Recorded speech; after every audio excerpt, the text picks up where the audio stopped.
നീ നിന്റെ തന്തയുടെ മുടിഞ്ഞു കൂടാ നോക്കിക്കോ.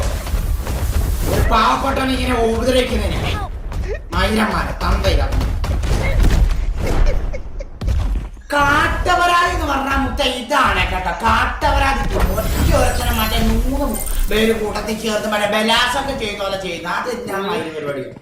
ഞാൻ അവിടെ കുണ്ണയായിട്ട് വന്നിട്ട് അടിക്കാൻ വേണ്ടിയല്ല മുത്ത നിന്ന് ഒരാൾക്കിട്ട്. അപ്പൊ അവന്മാരല്ല അവിടെ മറ്റേ മൂഞ്ചി താൻ വെച്ച് ബലാസൊക്കെ ചെയ്യാൻ പറ്റും. കയ്യും പിടിച്ച് വലിച്ചു 4 ഭാഗം പിടിച്ചിട്ട് വലിച്ചങ്ങ് ബലാസംഗം ചെയ്യാൻ വേണ്ടി നമുക്ക് ബലാസംഗം ചെയ്യാൻ വേണ്ടി ഉള്ള കാര്യം